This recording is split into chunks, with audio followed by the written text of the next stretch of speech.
सामाजिक विज्ञान के अंतर्गत इतिहास की जो किताब है उसमें दूसरा पार्ट है भारत में राष्ट्रवाद। तो इसके जो परीक्षा की दृष्टि से महत्वपूर्ण बहुविकल्पी प्रश्न हैं उन प्रश्नों को हम यहाँ पे हल कर रहे हैं। इसमें पहला प्रश्न है, जलियांवाला बाग हत्याकांड की घटना कब हुई थी? तो पंजाब के अमृतसर में ये जलियांवाला बाग हत्याकांड हुआ था। इसमें बैसाखी का सालाना मेला लगा हुआ था, तो वहाँ पे बहुत सारे लोग इकट्ठा हुए थे। तो उसमें अचानक से एक अंग्रेज अधिकारी जनरल डायर ने आकर के अपने सैनिकों को गोली चलाने के आदेश दे दिया था, जिससे वहाँ बहुत सारे लोग मारे गए थे। तो जो घटना हुई थी यह हुई थी 13 अप्रैल 1919 ईस्वी को। अगला प्रश्न है, असहयोग आंदोलन का मुख्य कारण क्या था? रॉलेट एक्ट, प्रथम विश्व युद्ध, खिलाफत आंदोलन या चौरी चौरा की घटना? तो इसका जो मुख्य कारण था वह थी रॉलेट एक्ट। तो 1919 में सरकार ने एक कानून पास किया जिसके द्वारा अंग्रेज सरकार किसी भी भारतीय पर जिस पर कोई संदेह हो तो उसको गिरफ्तार करके उसमें बिना मुकदमे चलाए 2 साल तक उसको जेल डाल सकती थी। तो इस एक्ट के विरोध के स्वरूप ही असहयोग आंदोलन की शुरुआत हुई थी। अगला क्वेश्चन है, करो या मरो का नारा किसने दिया? सुभाष चंद्र बोस ने, चंद्रशेखर आजाद ने, भगत सिंह ने या महात्मा गांधी ने? तो जो करो या मरो का नारा था वह महात्मा गांधी ने दिया था।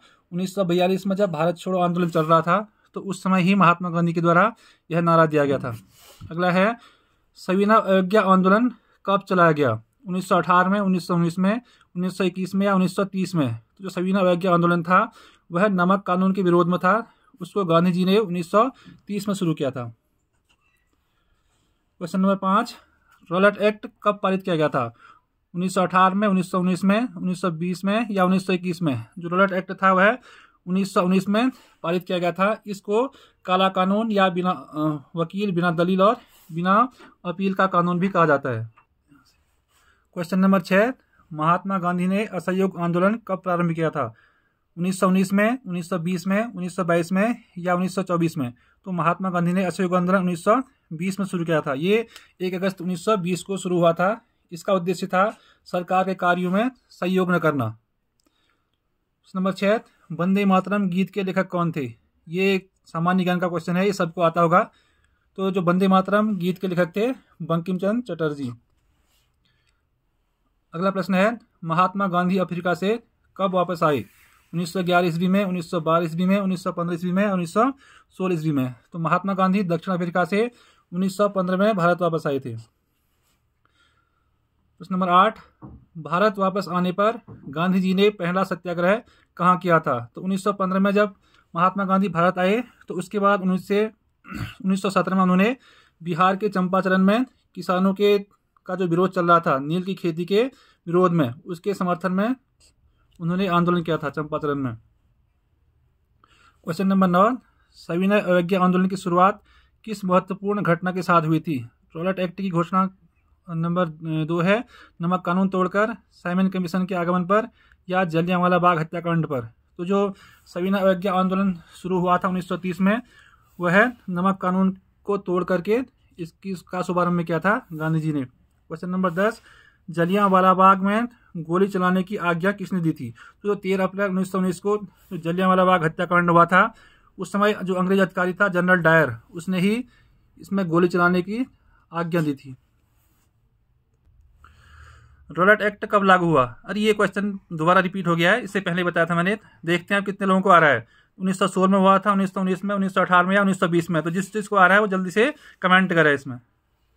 तो इसका सही आंसर होगा 1919 ईस्वी। अगला क्वेश्चन है, प्रथम विश्व युद्ध कब शुरू हुआ था? 1914 में, 1915 में, 1918 में या 1919 में? जो प्रथम विश्व युद्ध था 1914 में शुरू हुआ और ये 1918 तक चला। तो इसमें जो पूरा विश्व था वह 2 भागों में बढ़ गया था। इस विश्व में 2 गुट बन गए थे, एक को बोलते ध्रुव राष्ट्र और दूसरा था मित्र राष्ट्र। अगला प्रश्न है, गांधी जी ने दक्षिण अफ्रीका में किसके खिलाफ सत्याग्रह शुरू किया? रंग भेद के खिलाफ, सांप्रदायिकता के खिलाफ, नेल्सन मंडेला के खिलाफ या माइक टायसन के खिलाफ?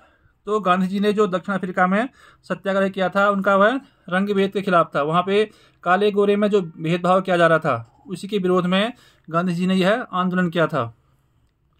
अगला क्वेश्चन है, 1917 में चंपारण में सत्याग्रह क्यों आयोजित किया गया था? ब्रिटिश कानूनों का विरोध करने के लिए या वृक्षारोपण प्रणाली का विरोध करने के लिए, उच्च भूमि राजस्व का विरोध करने के लिए, मिल मजदूरों के उत्पीड़न का विरोध करने के लिए। तो इसका सही आंसर होगा वृक्षारोपण प्रणाली का विरोध करने के लिए। तो वहाँ पे जो सरकार थी, अंग्रेज सरकार, नील की खेती को प्रोत्साहित कर रही थी, लेकिन किसान इसका विरोध कर रहे थे। तो इसी के उपलक्ष्य में यह आंदोलन हुआ था। इस आज की वीडियो का लास्ट क्वेश्चन है, साइमन कमीशन भारत क्यों भेजा गया?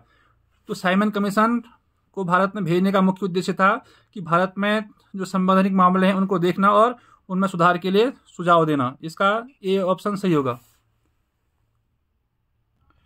इसी प्रकार से हम आगे की वीडियो में भी समाज विज्ञान की जितनी भी हमारी किताबें हैं, चाहे इतिहास, भूगोल, राजनीतिशास्त्र, अर्थशास्त्र, सभी के जो महत्वपूर्ण क्वेश्चन हैं उनको हम डालते रहेंगे।